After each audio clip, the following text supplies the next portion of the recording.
Shalom bien-aimés dans le Seigneur, grande est notre joie de nous retrouver au pied du grand roi pour notre méditation quotidienne. Nous sommes le vendredi 17 janvier 2025 et nous vous saluons au nom de notre Seigneur et Sauveur Jésus-Christ. Pour notre méditation de ce jour, nous allons lire un texte dans le livre du prophète Osée. Osée chapitre 10 verset 12 et nous lirons aujourd'hui dans la version Bible du Semeur. Voici ce que déclarent les Écritures. Semez pour la justice et vous moissonnerez le fruit de la bonté. Défrichez-vous un champ nouveau, car voici il est temps de se tourner vers l'Éternel en attendant qu'il vienne et qu'il fasse pleuvoir la justice pour vous. Pluie de justice. Pluie de justice, tel est le thème de notre méditation de ce vendredi 17 janvier 2025. Bien-aimés dans le Seigneur. Dans un monde où l'iniquité et l'injustice règnent sous diverses formes, pratiquer la justice devient un défi. Pourtant, le Dieu que nous servons demeure juste et en son temps, il viendra avec sa rétribution, selon Apocalypse chapitre 22, verset 12, qui dit « Voici, je viens bientôt et ma rétribution est avec moi pour rendre à chacun selon ce qu'est son œuvre. » Tôt ou tard, bien-aimés, l'injustice sera réprimée. Dans le texte du jour, le Seigneur montre sa volonté de nous épargner des regrets et des pleurs futurs. Voilà pourquoi il nous appelle à semer pour la justice et à renouveler notre relation avec lui, afin qu'en son temps, il fasse pleuvoir sur nous une pluie de justice, et ainsi nous nous réjouirons d'avoir pratiqué la justice et d'avoir cherché la face de Dieu dans ce monde corrompu. Voici quelques leçons que nous tirons de notre verset du jour. Première leçon, semons pour la justice. Semons pour la justice. Galates chapitre 6, verset 7 nous dit « Ne vous y trompez pas, on ne se moque pas de Dieu. Ce qu'un homme aura semé, il le moissonnera aussi. » Bien-aimés, sans en être conscient, nous passons toute notre vie à semer. En effet, chacun de nos actes est une semence, avec comme moisson des conséquences positives ou négatives, des conséquences directes ou indirectes, des conséquences immédiates ou différées. C'est ainsi, par exemple, que le psalmiste dit dans le psaume 90 ou 90, verset 12, « Enseigne-nous à bien compter nos jours, afin que nous appliquions notre cœur à la sagesse. » Et l'apôtre Paul, allant dans le même sens, déclare « Veillez donc avec soin à votre manière de vivre.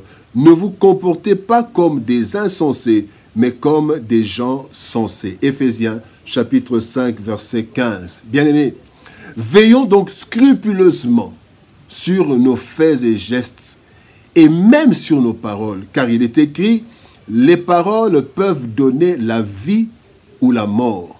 Celui qui aime parler doit en accepter les conséquences. » Proverbe chapitre 18, verset 21. Bien-aimés, nous devons donc toujours veiller à ce que notre conduite soit conforme à la parole de Dieu, conforme à la volonté de Dieu et conforme aux bonnes mœurs de la société.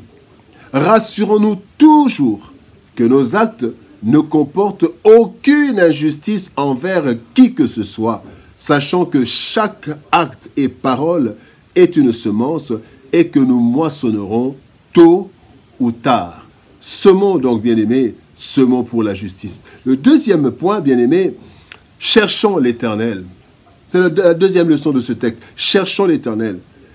Le psaume 105, verset 5 nous dit « Ayez recours à l'Éternel et à son appui, cherchez continuellement sa face. » Vivre de façon juste dans un monde injuste et corrompu est un véritable défi. Certains, en vivant comme tout le monde, ont fini par perdre même la bonne conscience et ont fait naufrage par rapport à la foi, comme nous le dit 1 Timothée, chapitre 1er, verset 19. Il a dit « Cette conscience, quelques-uns l'ont perdue et ils ont fait naufrage par rapport à la foi. » Et Dieu seul sait combien de personnes sont dans ce cas. Christ a résisté au monde et il l'a vaincu Comme il le déclare dans Jean chapitre 16, verset 33, il dit « Vous aurez à souffrir bien des afflictions, mais courage, moi j'ai vaincu le monde. » En fait, Christ ne nous cache pas la réalité de la vie. Il ne cache pas la réalité de la vie à ses disciples, bien-aimés. Mais il leur transmet deux vérités que lui-même a vécues. La première vérité, c'est que lui qui a vécu les mêmes réalités, il a vaincu. Et Hébreux chapitre 4, verset 15 nous dit, en effet, comme nous, Christ a été tenté en toutes choses, mais lui n'a pas péché. Et la deuxième vérité, c'est qu'en lui, nous pouvons trouver le courage nécessaire. Et cela, bien-aimé, en cherchant continuellement la face de Dieu. Par la méditation. Josué 1,8 dit « Aie soin de répéter sans cesse les paroles de ce livre de la loi. Médite-les jour et nuit afin d'y obéir et d'appliquer tout ce qui est écrit. Car alors tu auras du succès dans tes entreprises, alors tu réussiras. » Première chose, donc, chercher la face du Seigneur dans la méditation de sa parole. Deuxième chose, chercher la face de l'Éternel par la vie de prière. Jésus-Christ dit dans Marc chapitre 14, verset 38, « Veillez et priez pour ne pas céder à la tentation.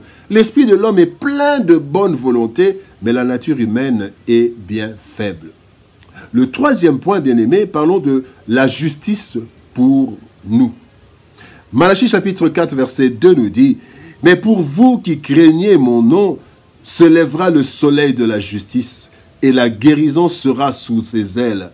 Vous sortirez et vous sauterez comme les veaux d'une étable. » Lorsque nous agissons de façon juste et que nous récoltons l'injustice du monde, bien-aimés, nous avons tendance à soit adopter une vie comme tout le monde, soit nous avons tendance à nous décourager et vivre dans le pessimisme, mais aussi nous avons tendance à appliquer la chair pour tenter de résoudre les problèmes d'injustice. Nous utilisons la chair un peu comme Moïse quand il a tué l'Égyptien. Bien aimé, notre difficulté est que nous ne voyons ni ce qui est autour de nous, dans le monde, nous ne voyons pas ce qui est autour de nous.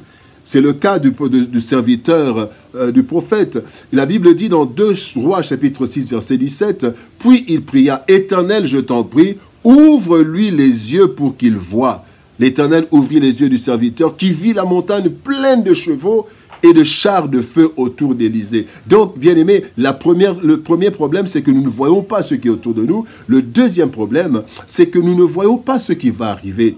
Jean 11, 21, Marthe dit à Jésus, « Seigneur, si tu eusses été ici, mon frère ne serait pas mort. » Pourtant, bien-aimé, Christ rassure les disciples en affirmant, « Cette personne qui a suivi le Seigneur recevra 100 fois plus dès maintenant. Dans ce monde, elle recevra des maisons, des frères, des sœurs, des mères, et des enfants et des champs. En même temps, elle souffrira à cause de moi. Et dans le monde qui vient, elle recevra la vie avec Dieu pour toujours. » La pluie de justice. Bien-aimés, il n'y a pas meilleure semence que la justice. En effet, lorsque nous semons la justice selon Dieu, nous serons arrosés, tôt ou tard, par une pluie de justice que Dieu lui-même répandra sur nous. Que la prospérité des injustes dans ce monde corrompu et injuste ne nous fasse pas perdre notre identité. Ainsi, semons selon la justice. Que chacun de nos actes soit empreint de justice et cherchons continuellement la face du Seigneur, afin qu'il nous donne cette capacité de rester juste dans un monde injuste. Et un jour, bien-aimés, Dieu fera pleuvoir une pluie de justice sur nous, dans cette vie et surtout après cette vie, car nous sommes des pèlerins en route vers le royaume. Prions. Père de gloire, nous te bénissons et te rendons grâce pour ton amour et ta bonté. Seigneur, merci parce que tu ne veux pas que nous puissions sombrer dans l'injustice. Tu ne veux pas que nous puissions pratiquer l'injustice comme le monde la pratique.